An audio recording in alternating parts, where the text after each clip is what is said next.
Okay, welcome to our Modern Miracles study group. We are talking what's on your mind tonight. We are talking about the power of the mind this month. And of course, this is all based on the teachings of A Course in Miracles. I'm Reverend Lisa Windsor, if we haven't met before. I'm the founder of Modern Miracles Academy. And I just want to give you a super warm welcome into the space tonight. We are here to join together with the shared purpose of peace of mind, with the shared purpose of healing, and there'll be blessings and gifts for everyone. I don't know what it is about these particular classes or gatherings, but there's always a warmth around them. Like it feels super warm and cozy, like we're getting together and having tea together on the couch or something. And we're like, get to talk about our favorite subject and there's no filters. We just get to dive in, right? Like, yay, yay. So, I mean, who doesn't want to talk about spirituality? Who doesn't want to talk about, I almost said God because we know that in A Course in Miracles, God is defined as perfect love. So we could say, who doesn't want to talk about love? Who doesn't want to talk about that? And so I just invite you to come into that cozy space with me. And when I say that there's a gift for everyone, what I mean when we're in a shared space is you don't have to take in everything that's shared. Rest in a relaxed and yet alert way. And when I say alert, it's more like being alert to your own intuitive resonance so that you might walk away with one statement, with one word, with one thing that actually propels your next most peaceful step on your spiritual path. Believe me, it is enough. It's plenty. You may walk away overflowing with amazing ideas, and that's perfect too. But relax there. And I assure you, there's a gem, there's a gift here, a blessing for you.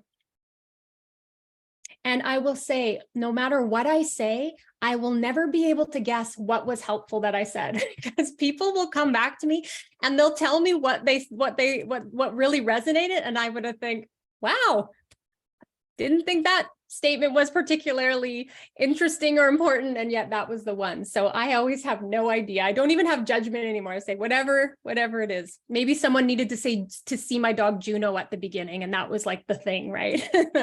Like, I didn't really want her on my lap. And yet maybe that just was like, it's brought a smile for someone today. We'll work with everything. So today we're talking about the power of our mind. I have news for you. You have an incredibly powerful mind. You have an incredibly, incredibly powerful mind. And one of the conditions of this world is that we grow up in this world without awareness of that power. We actually grow up in a world without awareness that we have a powerful mind, a mind so powerful that it is actually the cause of our life experience. The mind is actually the cause of what we see. It's actually coming from our mind. Our whole life experience is coming from our mind, but we're not in touch with that power. So what actually happens, and A Course in Miracles teaches, this world is upside down and backwards. So actually, the condition that we are born into makes us believe that life is actually coming at us, that it's happening to us, instead of that it's coming from us. You see, the whole setup is that life in the world is happening to us, and we're just going through life trying to react and respond to what's happening. And puts us, where does that put us? That puts us in this incredibly helpless position where we feel victimized by the world, where we feel afraid of the world. We're in a lot of fear. We feel unsafe. And it takes something very, very direct to reach us. Like A Course in Miracles is a very direct path to truth. It doesn't mince words. It doesn't beat around the bush. And for a lot of people, it takes time on a spiritual journey to come to A Course in Miracles because it's actually so direct. It can bring up fear for people. It can say, I'm not quite ready. But it says, this world is upside down and backwards, and it's going to flip it right side up and forward. It's going to flip it for us. So that means that our perception, our misperception of this world is going to be shifted to our true perception of the world. And it says everything's coming from the mind. And so it's actually our perception that's going to change, our mind that's going to change, and not the world. See, we're always waiting for the world to change, and then we'll be happy, and then we'll be at peace. But A Course in Miracles says you can't wait for the world to change because it's actually coming from your mind. So you actually have to change your mind first, and then the world and the perception of that will change. There's no more waiting around. There's no more waiting around for something externally to change, to happen, to be different, for you to be happy. It's not going to work. It's upside down and backwards to the truth. It's a lie. How we've waited our lifetime. When that person changes, things will be better. When the circumstances at my job differ, when I'm just a few years older, it doesn't work.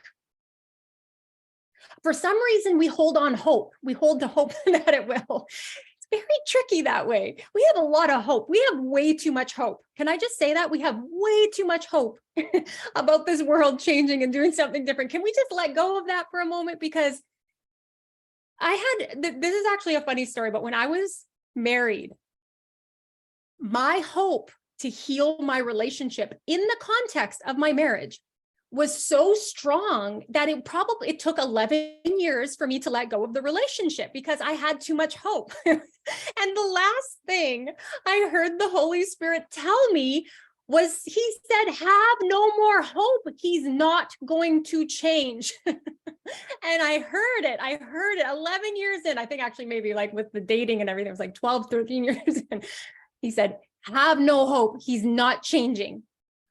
Oh my God. I had a lot of hope. And hey, I had to look in all the places, and I had to check every corner of that relationship to ensure. But we have too much hope about the world changing, about the people changing. And what it does is it distracts us from this incredibly powerful mind that we have. It actually distracts us from going to the source of where change is possible. Change isn't possible out there. All change is caused by our own mind. We just didn't know. We just didn't know. Well, something's amiss in the world. We all come to that at some point. Something's not right in this world. Something doesn't line up. I don't feel at home here. What's going on?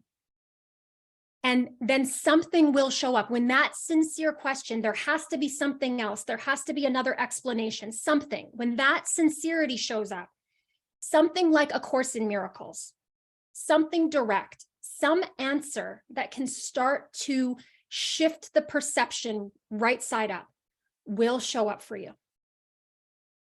And there will be a sense of relief, actually. There will actually be a sense of relief that that you're not actually crazy about your interpretation of what's going on in the world, that you knew something was amiss, never knowing that the actual problem was in your own mind and that the solution was also in your own mind. So A Course in Miracles teaches that there are two thought systems in the mind. There is a thought system based on fear, and we call that the ego thought system. And there's a thought system based on love, and we call that the Holy Spirit's thought system. And that's another thing we have no clue about until something comes along to shed a light on what's going on in the mind. So there's two thought systems in the mind. Thank you for letting me know that. That has changed everything in my life. That has changed everything. It has brought an understanding of why the mind is so filled with fear and chaotic thinking. It has also shed a light on the fact that there is a whole other way to see things that is actually covered over by that chaotic thinking. So our real thoughts, the thoughts of love, they're in the mind, but they're covered over by the thoughts of the ego, by the thoughts of fear. And so when we talk about we want healing, we want our world to be different. A Course in Miracles, it turns us away from the external picture in a way, and it points us back towards our mind and says, you have to change your mind about everything. You have to change your mind. We didn't even know we really had two thought systems in the mind. We didn't really know we had a powerful mind. We didn't know that our experience in life was coming from the thought system that then plays out externally in the world. So we could say in the Course, it says, the world is an outward picture of an inward condition. It's an outward reflection of our inner state of mind. The world is an outward picturing of our inner state of mind. There's like, just take a moment with that. If I am thinking with the ego thought system, which is a thought system based on fear, then automatically I am going to outpicture a fearful world. The same goes if I align my mind with the thought system of love and the thought system of the Holy Spirit. The outpicturing will shift. And really the outpicturing of the thought system of love, it's like it sheds a light. It casts a holy, beneficent light on the world we see. It shines a light and says what you think you see is not true, is not real. It's based on false, fearful thoughts that are not of God. If we go back to our definition of what God is, and God is perfect love, Course in Miracles teaches God is perfect love. And that's it, with no opposite, oneness, just one love. That means that anything other than love is not real, is not true, is based on a false thought system. So this is, again, really good news, because if we want to keep it simple, we can say that the ego thought system is a false thought system, and the loving thought system is our real based on our real thoughts and eternal and forever, and that the healing that we're undergoing here is undoing and unwinding from the ego completely, to the point where the fearful thought system disappears. That the ego can be undone because it has no real source. So what keeps the ego thought system going? You're probably asking that, well, what keeps it going if it's not real? Our belief in it. If we believe in the thoughts we're thinking, if we believe in that, we will outpicture it, it will reinforce it, and it will seem to be very real for us. We have a very powerful mind. What we believe in, we then perceive. But how many of us have gotten to a point where we don't like what we're seeing? We don't like the world that's outpicturing. We could even come closer. We don't like how we feel. And then there comes a point where we say, is this it?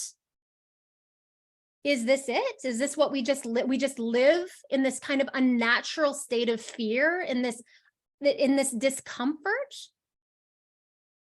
I mean, I think we're all on that journey to discover, like, is the fear that resides in us, the self-hatred, the discomfort that we feel, the anxiety, the depression, all the things, is this it? Like, we come to life to kind of the world to suffer through? I mean, it's hard. So on some level, we ask that, like, there's a sincere moment, like, is this it? Is this it? And then something like A Course in Miracles, because there are 1,000 pathways to God. A Course in Miracles is one, and it's very direct. And it comes and says, no, this isn't it. This isn't it. You've got it wrong. Your mind needs correction. This isn't it. But before you can change anything about your experience, you have to come to terms that you have a very powerful mind. And you have to come to terms that your thoughts are not ineffectual. Your thoughts have impact. Your thoughts have effects. The thoughts you think outpicture a world that you see. Our thoughts are not neutral. They have that effect. They are either true based on the Holy Spirit's thought system, or they are false based on the ego. They are one or the other.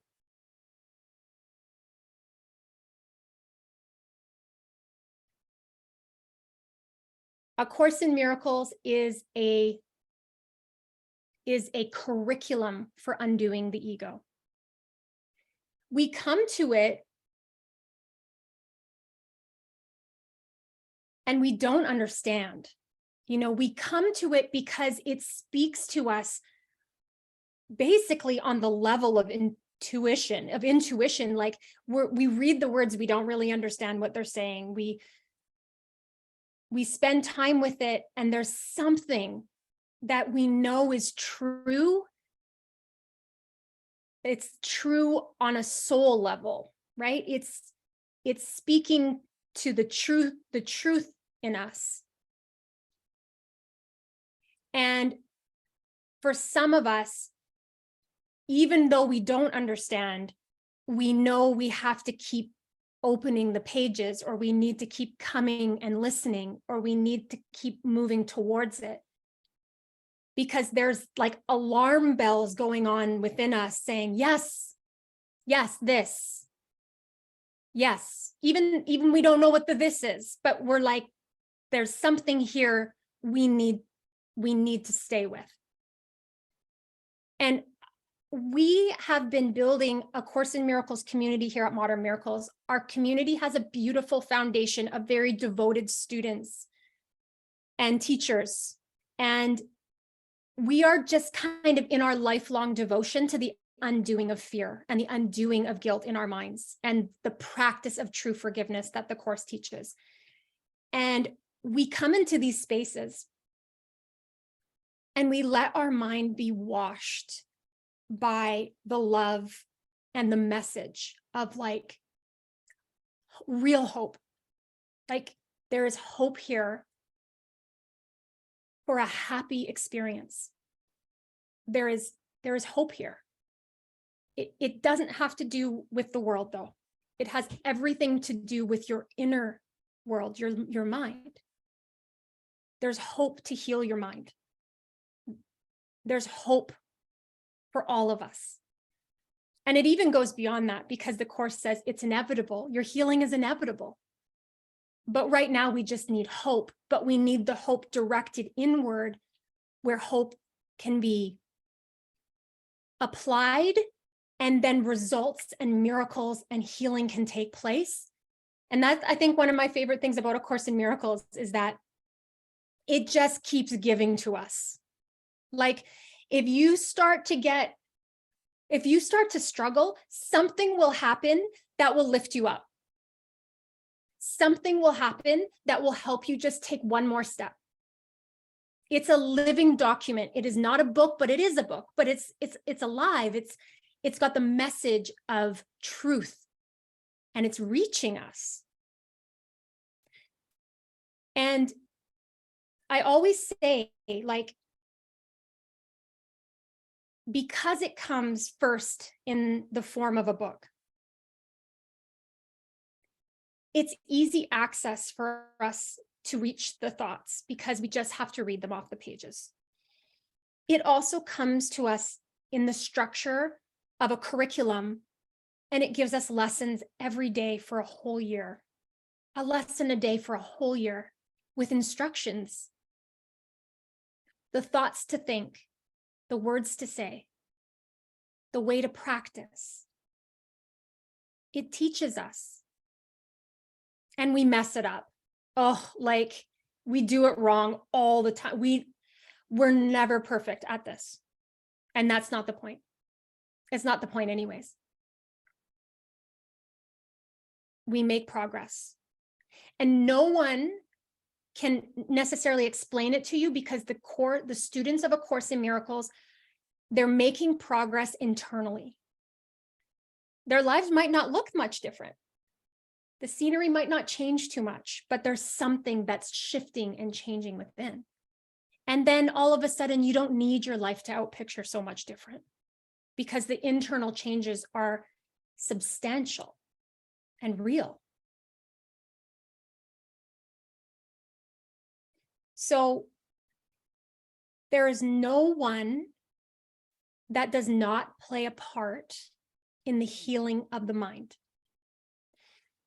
You have a particular individualized healing plan. You have a particular part of the guilt and fear in your mind that no one else can be responsible for in terms of forgiveness and healing it. No one can come into my mind and have my lessons that are mine for this life. I have to just accept this is my life path. This is the curriculum of my spirit. This is my spiritual classroom, and I will accept the forgiveness lessons that are for me, because no one else can forgive them for me. But we all heal together, because the truth of it is that we only have one mind in truth. And we're playing out an experience of separation from that oneness. And so we got to start where we think we are in the separation. We got to start where we think we are in these seemingly separated minds, and we have to work with our own classroom, our own life path. And we have to work with the lessons and the challenges that come. But then we come to have deep appreciation of everyone, knowing that each of us plays an essential role in the healing of the mind. And we don't know on the timeline when that will happen. Some people are waking up and forgiving and clearing and healing now, and other people will do it in their own right time. I trust the divine plan. That part's not up to us. But if you start to feel the inner calling to heal your mind, if you start to feel the inner calling that you say, if I have a powerful mind, I want to get in touch with that power, because it's the power of the mind that will shift and change everything for you. And it's not easy. It's not easy. In a way, it's simple. There's two thought systems in the mind, love and fear. And in every moment, we are choosing one or the other. We are the one, we are the decision maker. We're choosing love, we're choosing fear. When we choose love, the belief in love, it represents a belief in forgiveness. From that place, we have loving thoughts that populate the mind, real thoughts. From that, we experience loving emotion, and the outpicturing and the perception we have is of a forgiven world. The light is cast upon it.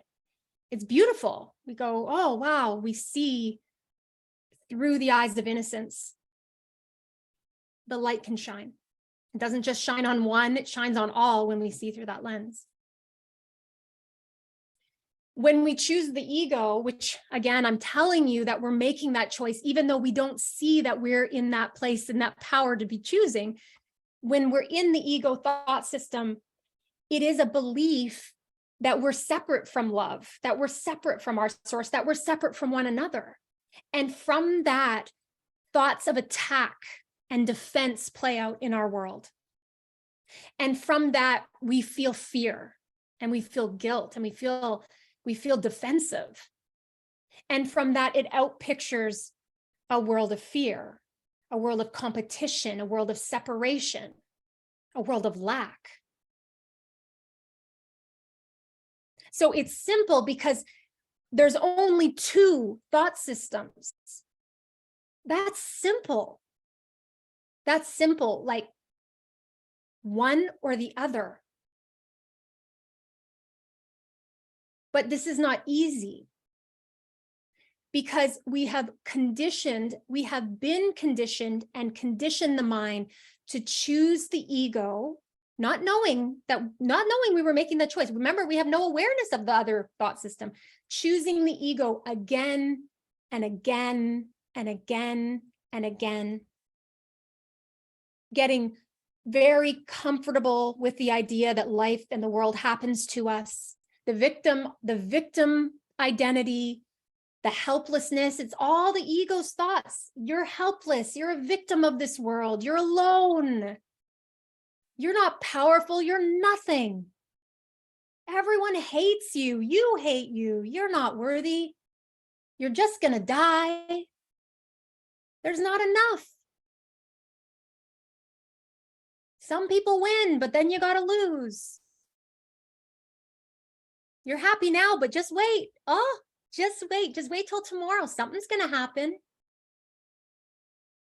Again and again, these attack thoughts have run and circled in our minds, and we've taught ourselves over and over. And from those thoughts, we've outpictured a world that's reinforced the belief. So we get to the point where we are in a lot of suffering. Everyone's suffering. The ego never wants us to know we have a choice of something other than choosing something in the world, which is no choice at all. It never wants us to remember we have a mind. Because the ego's undoing is if we withdraw our belief in it, it disappears. It's gone. So it works always at keeping our mind in chains, imprisoned in the world, distracted and focused outward, focused on the body identity, forget the soul, forget the intuition, forget the spirit, forget the interconnectedness, forget the calling of the heart. Who listens to their heart in this world? The ego surely wouldn't trust the messages of the heart to follow that. How hard is it for us to tune in and listen to ourself with a capital S, the one that speaks to us and tells us, not that way anymore, that hurts. And we keep going and we keep going. So you see, it's simple, but not easy. We need an incredible amount of help. In fact, we cannot heal without our connection with the Holy Spirit. So the Holy Spirit is symbolic of our loving inner teacher, and he holds the divine plan, and it's actually mediating between our experience in alignment with love and knowing that we're caught up and dreaming a terrible dream of separateness, that we are caught up in an ego thought system, asleep to the power of our mind, asleep to who we really are in spirit. But when we get in touch with the Holy Spirit, he starts to reach us. He starts by bringing A Course in Miracles and telling us to read some of the pages of the book. He says, start your lessons. Just start. And maybe, you know, recently at Modern Miracles Academy, we created a workbook journey program so that we don't even have to do our workbook lessons alone anymore. Like whenever you start, wherever you are, come into a support system, because we don't understand the level of sabotage that the ego plays out when we try and wake up on our own. And it's so beautiful because A Course in Miracles, let me be clear, is a self-study program. It's a self-study book. You can seemingly do it on your own. But even in the Course, it says, when you heal, you do not heal alone. And eventually, you are going to join with your mighty companions and walk together. There's a point, it says there's a point, and you will no longer walk alone. You know, you will not walk alone, because our state of mind with the Holy Spirit is a state of union. And so one of the things that we do to heal is we join. And when we join together, see, we're joining right now, but really what's happening is we're joining on the level of our mind. We're coming out of our separated state where we're judging everything and we're trying to figure everything out, and we're resting our minds. And then we're letting truth wash through our mind together. And we're just feeling so grateful. Just so grateful for this reflection.